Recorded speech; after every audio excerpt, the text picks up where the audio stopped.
नमो अरिहन्ताणं नमो सिद्धाणं नमो आयर्याणं नमो वत्सायाणं नमो लोये सवसाहूणम् अरिहंत सिद्ध सूर्योपाध्याय साधु सर्व अर्थ के प्रकाशी मंगली का उपकारी तिनको स्वरूप जान रागते भई जो भक्ति काय को न माये स्तुति को उच्चारी है। धन धन तुम ही से काज सब आज भय कर जोर बारंबार वंदना हमारी है। मंगल कल्याण सुख ऐसो हम चाहत हैं ओ मेरी ऐसी दशा हो मेरी ऐसी दशा जैसी तू। कल रात को ही सोच रही थी कि सीमंदर भगवान का अर्थ समझाऊंगी और आज नैमित्तिक संबंध ऐसा बन गया कि अपन ने पूजन में भी सीमंदर भगवान की पूजन है। Page number 235। हाँ 235।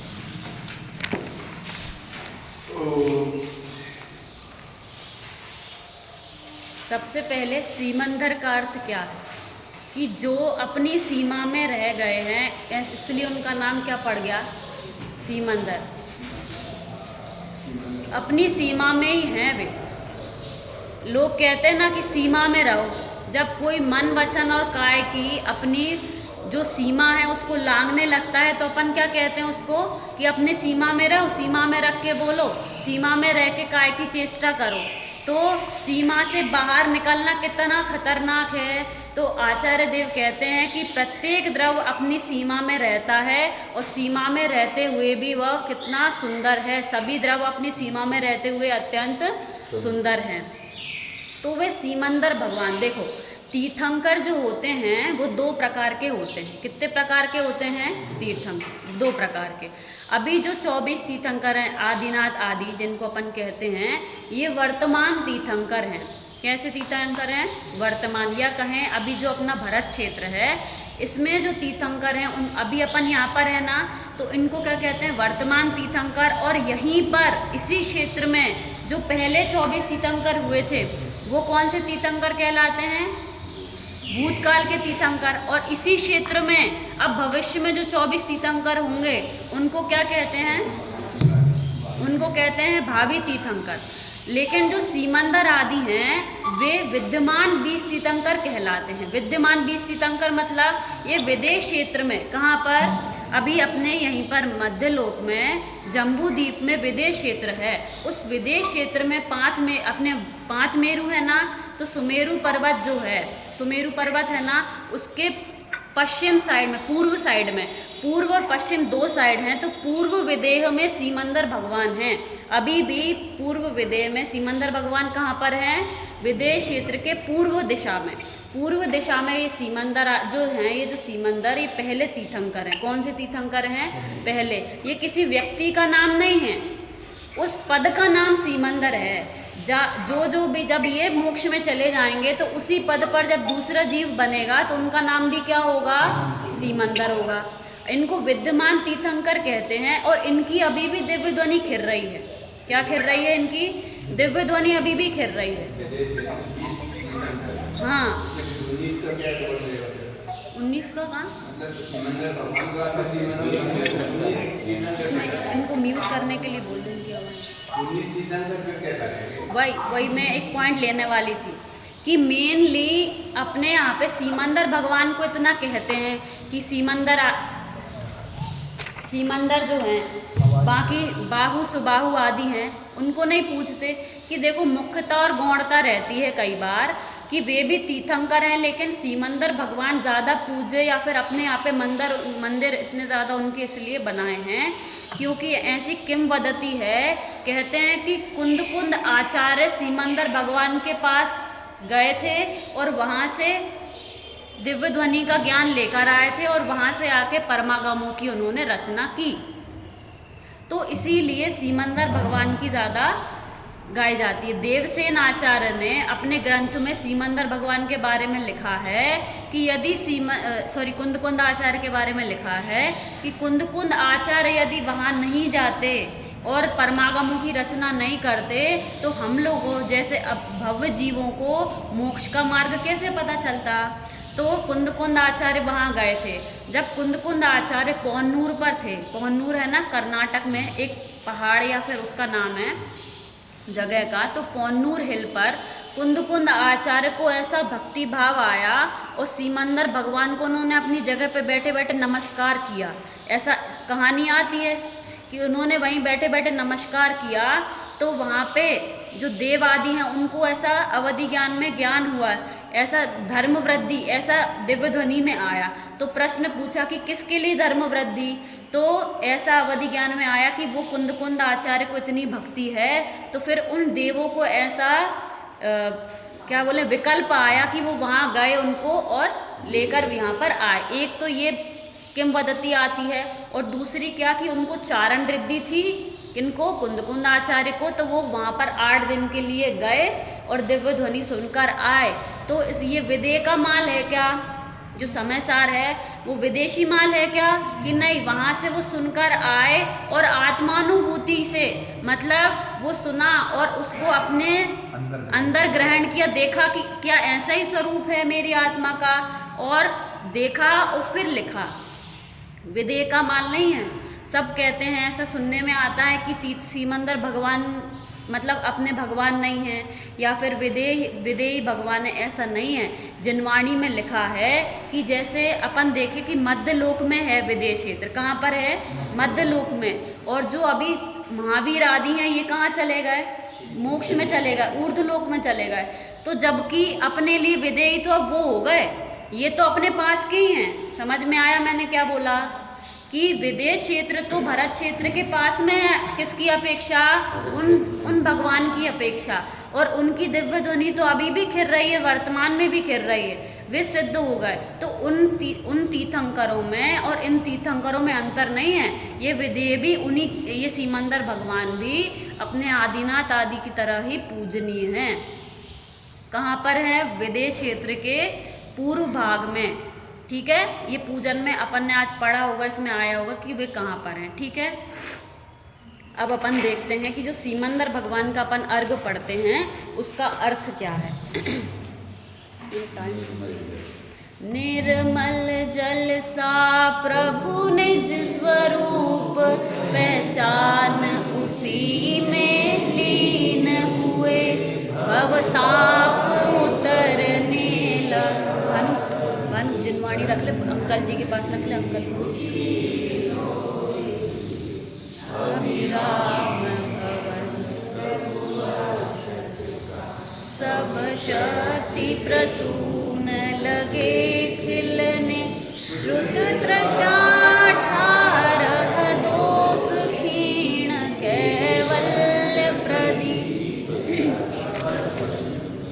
मिट चली चपलता योगों की, कर्मों के ईंधन ध्वस्त हुए।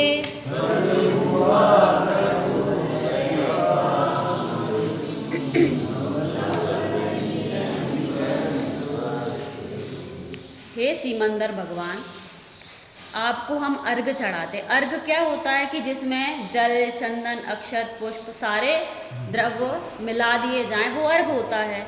तो एक एक लाइन में सभी अर्घों की सभी की एक एक की चर्चा आई है कि जल से क्या है, अक्षत से क्या है, चंदन से क्या है, पुष्प से क्या है, अर्थ लगाना है, ये बताया। देखो सबसे पहले क्या बोला, निर्मल जल सा प्रभु निज स्वरूप। निज स्वरूप मतलब अपनी आत्मा का स्वरूप भी, या प्रत्येक द्रव्य का स्वरूप किसके समान है, जल के समान है, स्वच्छ है, मतलब उसमें गंदगी प्रवेश नहीं कर सकती, या प्रवेश कर दे, अगर हो जाए गंदगी प्रवेश तो वो निकाली जा सकती है, ठीक है। तो क्या कह रहे हैं कि निज स्वरूप किसके समान है, निर्मल जल सा, स्वच्छ जल के समान निज स्वरूप है, पहचान उसी में लीन हुए। कि जो स्वभाव है, जो द्रव्य स्वभाव है वो तो स्वच्छ है, निर्मल है, लेकिन जो शुभाशुभ वृत्तियां देखी जाती है ये क्या है, पर्याय मात्र है, एक समय की है।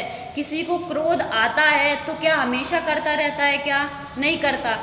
किसी को राग आता है तो हमेशा करता रहता है कि नहीं करता, कि कुछ समय के लिए राग आदि परिणाम, क्रोध आदि परिणाम आते हैं और चले जाते हैं। अगर ये स्वभाव होते तो वो हमेशा रहना चाहिए था, हमेशा उसको गुस्सा करना चाहिए था, हमेशा राग करना चाहिए था। ये स्वभाव है क्या, ये स्वभाव नहीं है, ये एक समय की पर्याय मात्र है, जो कि कुछ समय की है और चली जाने वाली है। तो हे प्रभु, आपने उसकी पहचान की है। किसने पहचान की है, प्रभु आपने उस स्वभाव की पहचान की है। जिसने स्वभाव की पहचान की है वे ऊपर सिद्धशिला में विराजमान हैं। यह अभी भी वर्तमान में यहाँ भी हैं मुनि दशा में, तो वो उसका आनंद भोग रहे हैं। किसका, स्वाधीनता का आनंद भोग रहे हैं, स्वभाव का आनंद भोग रहे हैं। क्या कह रहे हैं, निर्मल जल सा प्रभु निज स्वरूप, पहचान उसी में लीन हुए। आप उस स्वभाव को पहचान के कि मेरा जो द्रव्य स्वभाव है वो किसके समान है, निर्मल जल के समान स्वच्छ है, आप उसको पहचान के उसी में क्या हो गए हैं, लीन हो गए हैं। पहले जल की बात आई, ठीक है, फिर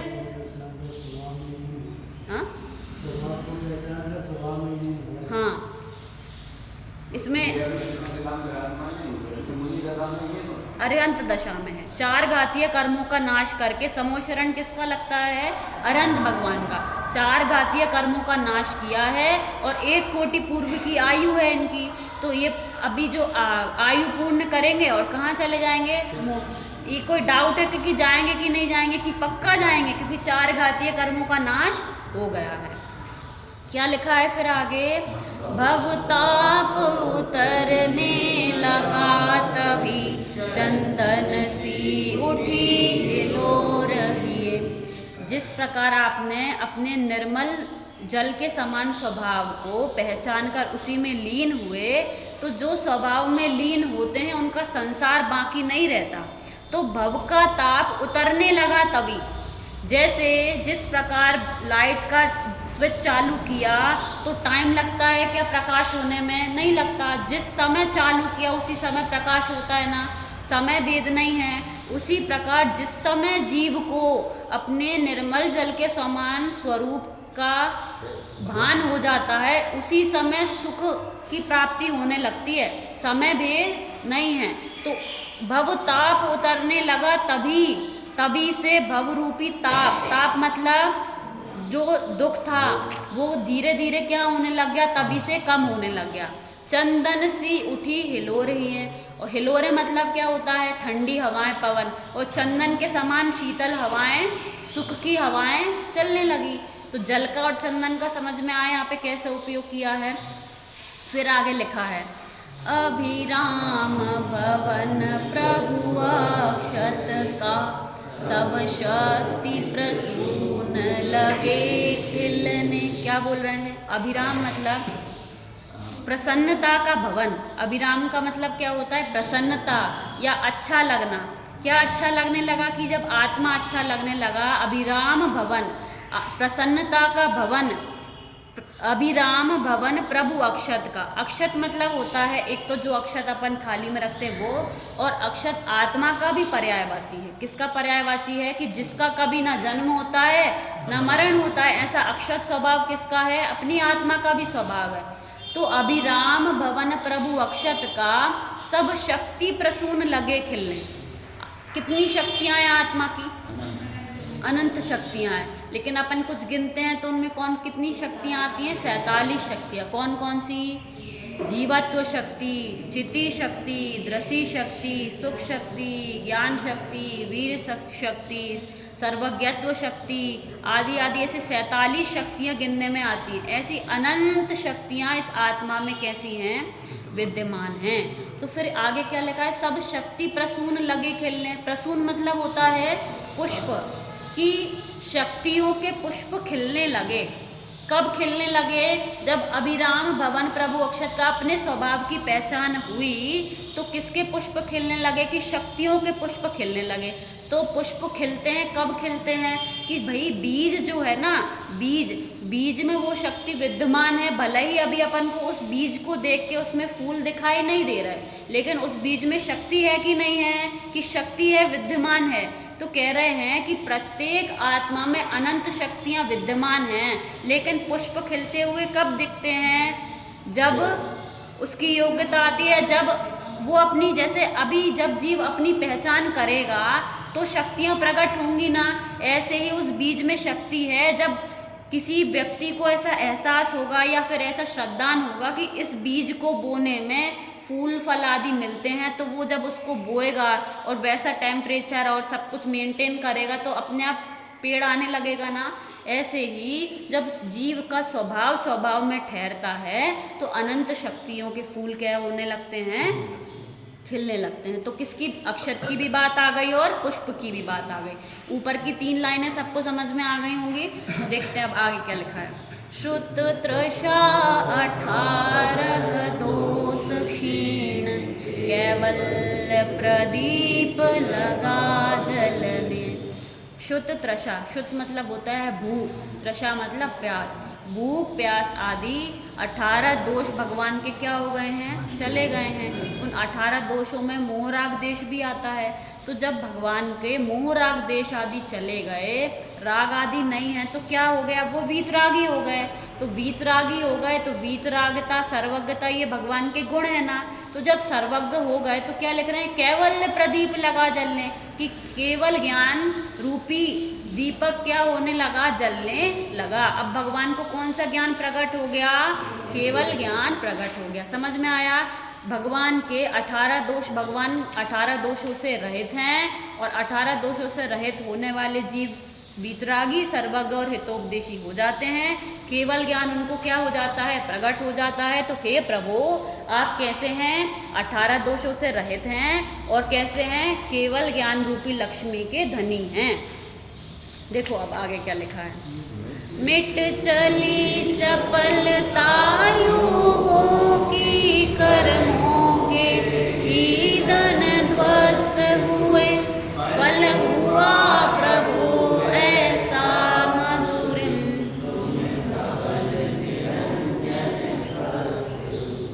अब जब घातीय कर्मों का नाश हो गया तो अब क्या बचा, कि 13वां गुण स्थान तक तो अपन ने बात कर ली।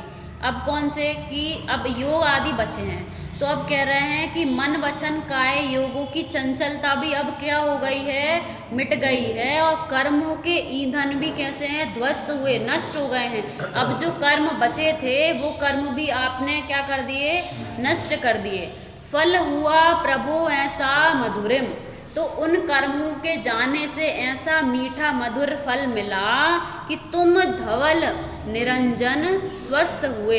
धवल मतलब स्वच्छ, कि जैसा स्वभाव था वैसा का वैसा स्वभाव अब क्या हो गया है, भगवान आपको प्रकट हो गया है।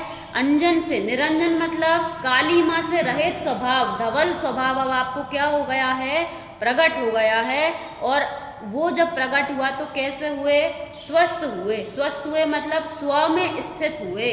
अब आप किस में स्थित हैं, सिद्धशिला में स्थित हैं कि स्व में स्थित हैं, कि क्षेत्र से तो वहाँ रहते हैं, लेकिन क्षेत्र से रहते हुए भी किस में स्थित हैं भगवान, आप स्व में स्थित हैं। तुम धवल निरंजन स्वस्थ हुए। और स्वस्थ का मतलब क्या होता है, बीमारियों से रहित, कि हे प्रभु आपके जन्म मरण आदि ये रोग नहीं बचे, अब आपका दोबारा से जन्म नहीं होगा। कोई संसार के सभी जीव मिलकर भी बुलाएंगे तो आप आओगे क्या सिद्धशिला छोड़ के, कि अब नहीं आने वाले, क्योंकि जन्म मरण का रोग आपका क्या हो गया है, मिट गया है। इसलिए आप कैसे हो गए हैं, स्वस्थ हो गए हैं। और दूसरा स्वस्थ का अर्थ क्या देखा, स्व में स्थित, ये भी स्वस्थ का अर्थ है। तो सबको समझ में आया इसमें, कि फल की भी बात आ गई, कि कर्मों के ईंधन गए तो फल क्या प्रकट हुआ। और अपन धूप के छंद में पढ़ते हैं ना, अष्टकर्म धैना है धूपम निर्वपामति स्वाहा, तो कर्मों के ईंधन ध्वस्त हुए। यहाँ पे किसकी चर्चा आ गई, धूप की, और दीप की भी चर्चा आ गई थी, कैवल्य प्रदीप लगा जलने। तो सातों के साथ अर्घ जो अपन द्रव्य चढ़ाते हैं उनकी बात आ गई। एक बार रिवीजन करते हैं, इस समय हो गया। निर्मल जल सा प्रभु निज स्वरूप, इसमें जल की बात आई कि हे प्रभु आप किसकी पहचान करके किस में लीन हो गए कि अपने द्रव्य स्वभाव को पहचाना कि वह द्रव्य स्वभाव कैसा है, निर्मल जल के समान स्वच्छ है, उसी को पहचान के आप उसमें लीन हो गए हैं। और भव रूपी ताप या दुख तभी से उतरने लगा, धीरे धीरे कम होने लगा। चंदन सी उठी हिलो रही है और चंदन के समान शीतल पवन चलने लगी। अभिराम भवन प्रभु अक्षत का सब शक्ति प्रसून लगे खिलने। यहाँ पे पुष्प की बात आई कि जब अक्षत रूपी स्वभाव की पहचान हुई तो शक्तियाँ क्या हुई, पुष्प के समान खिलने लगी। श्रुत त्रषा 18 दोष क्षीण, भगवान आप भूख प्यास आदि 18 दोषों से रहित हैं और 18 दोषों से जो रहित होता है वो सर्वज्ञ वीतरागी हो जाता है। तो कैवल्य प्रदीप लगा जलने, कैवल्य रूपी दीपक जलने लगा। मिट चली चपलता योगों की, अब योगों की चंचलता भी क्या हो गई है, मिट गई है। और बचे हुए कर्म भी कैसे हो गए, ध्वस्त हो गए हैं। कर्मों के ईंधन ध्वस्त हुए और उनका फल क्या हुआ उन कर्मों के जाने से कि फल हुआ प्रभु ऐसा मधुरिम, तुम धवल निरंजन स्वस्थ हुए।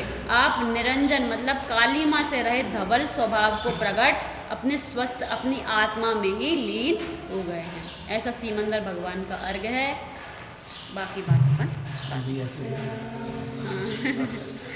सहजानंदी शोध स्वर